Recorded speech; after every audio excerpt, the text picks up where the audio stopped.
Hoje nós vamos conversar sobre a adoção. E para falar desse tema, nós trouxemos o vídeo-poema Filho Adotivo. Vamos a ele.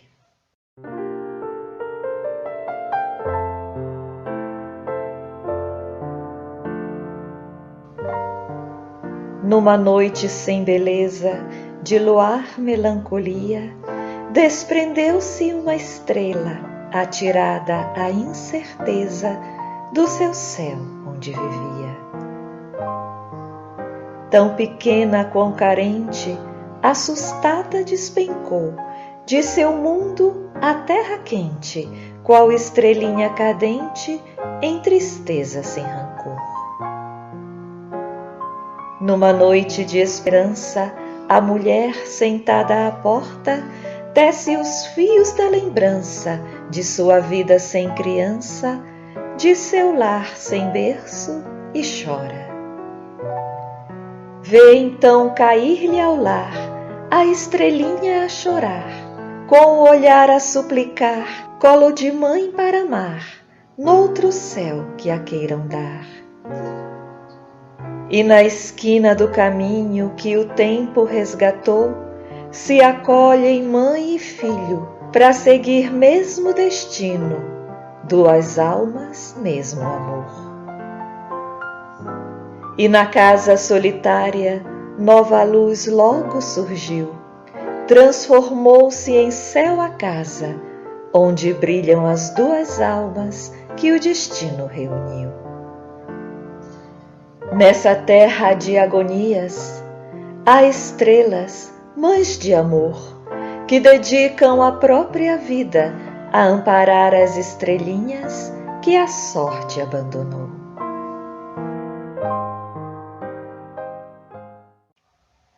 No nosso país, nós temos várias situações de orfandade de crianças e adolescentes.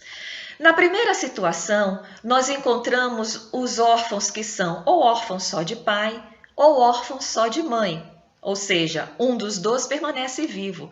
Nessa situação, a criança ou adolescente órfão, ele permanece sendo criado por aquele, evidentemente, que sobreviveu. Na segunda situação, nós temos aqueles órfãos de pai e de mãe, que ficaram sem ninguém que o criava. Nesse caso, existe a perda total das pessoas que ele conhecia como sendo as que os amava e protegia. E aí essa criança se vê obrigada a ser adotada por terceiros, de preferência parentes próximos. A adoção por parentes, isso ameniza a dor, porque são pessoas que ele sabe que é da família.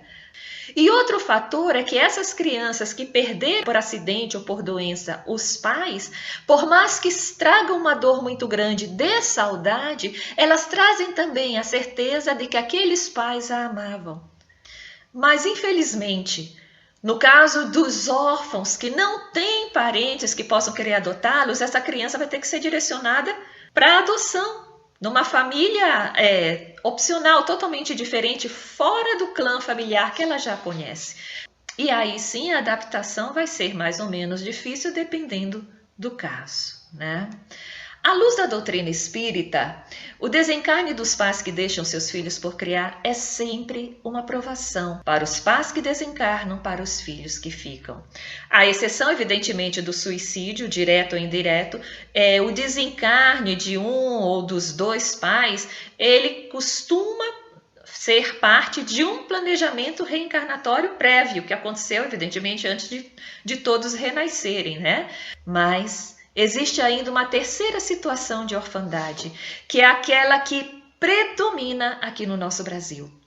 São os órfãos de pais vivos.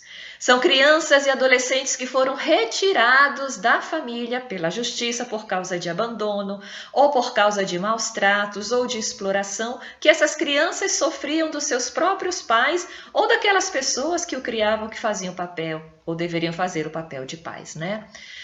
Essas crianças costumam trazer na alma muitos traumas dessas experiências negativas que elas tiveram nessa família desestruturada. Elas trazem consigo uma sensação de desamor, de abandono, de que não eram queridas. Isso traz uma carência muito grande, traz um vazio que não tem como se medir e traz muita dor. Mas, se é certo que diante da justiça misericordiosa de Deus, nós só atraímos para nós as experiências que nós precisamos, também é certo que ninguém está programado para renascer apenas para fazer a gente sofrer. Ou seja, ninguém renasceu para abandonar o filho, para explorar o filho. Não existe esse tipo de programação, tá? Ninguém vai renascer para fazer isso com a finalidade de fazer aquele espírito que está na condição de filho resgatar algum teto. Não é assim que a lei de causa e efeito funciona. A lei de causa e efeito possui mecanismos naturais para nos fazer resgatar, para que se passe pelas provações que vamos fazer crescer. Pode ser uma doença, pode ser um acidente natural, um revés da vida, sem que ninguém precise ser carrasco de ninguém. Por isso, a adoção desses pequeninos por estranhos que se disponibilizam a recebê-los em seu lar é sim uma atitude de amor que a vida recebe com alegria e devolve com bênçãos.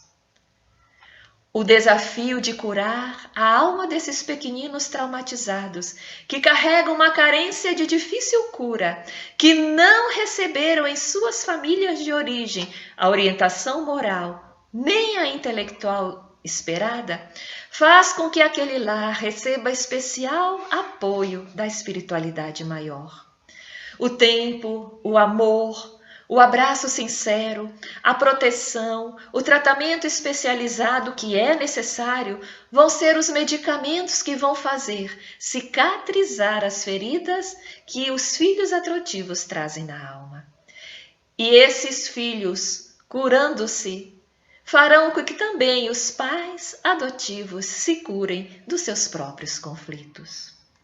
No Evangelho segundo o Espiritismo, capítulo 13, existe uma mensagem chamada Os Órfãos. Essa mensagem é trazida por um espírito que se intitulou apenas de Espírito Familiar. Ela nos diz o seguinte: meus irmãos, amai os órfãos. Se soubesses quanto é triste ser só e abandonado, sobretudo na infância, Deus permite que haja órfãos, para exortar-nos a servir-lhes de Pai. Que divina caridade amparar uma pobre criaturinha abandonada, evitar que sofra fome e frio, dirigir-lhe a alma a fim de que não desgarre para o vício. Agrada a Deus quem estende a mão a uma criança abandonada porque compreende e pratica a sua lei. Ponderai também que muitas vezes a criança que socorreis vos foi cara noutra encarnação. Caso em que se pudesses lembrar-vos, já não estarias praticando a caridade, mas cumprindo em dever. Sim, muitas vezes aquela criança que nos chega, nos bate a porta pela adoção, é aquela alma querida do passado, que precisando passar pela experiência de não ter o amor da sua família de origem, nos chega à porta. Nós que por amor, no nosso planejamento, nos comprometemos de, caso fosse necessário, caso os primeiros pais não mantivessem o seu dever paterno e ela precisasse ser entregue à adoção, nós ficaríamos de sobreaviso e se isso acontecesse, nós a receberíamos no nosso lar. E quantas vezes de olhar para o rostinho daquela criança a gente sente um imenso amor, como se a conhecêssemos desde sempre. É evidente que a adoção não é uma obrigação, ela é uma opção. Ele está dentro do nosso livre-arbítrio. A obrigação ocorre para aquele filho que é gerado no nosso ventre. A adoção será sempre uma opção de amor. Mas é importante que a gente tenha muita prudência. Nós estamos falando aqui de adoções dentro da lei. Nunca de se aproveitar uma dificuldade financeira de uma mãe, de uma família, que muitas vezes até uma mãe que cria sozinha aquela criança, e aproveitar aquela situação às vezes de miséria para sugerir que ela entregue o filho para que a gente crie, convencendo de que a criança com a gente teria uma vida melhor, teria uma boa educação. Isso não é amor, isso é egoísmo. Nós podemos imaginar a dor de uma mãe, o que ela sente ao ter que dar os filhos para livrar esses filhos da miséria. Como é retirar, arrancar aquela criança que nasceu do ventre daquela mãe, porque assim foi planejado por Deus, por conta de dar uma vida materialmente melhor para aquela criança.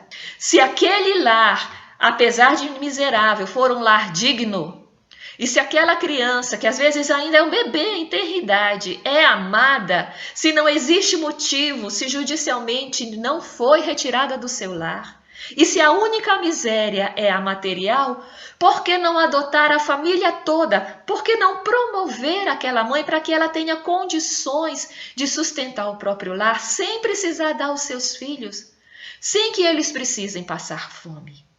Isso seria a verdadeira caridade. A primeira opção vai ser sempre que as crianças permaneçam em seu lar de origem. Apenas na total impossibilidade, seja por óbito dos pais ou por maus tratos de várias ordens, sempre seguido de decisão judicial, é que as crianças podem ser adotadas.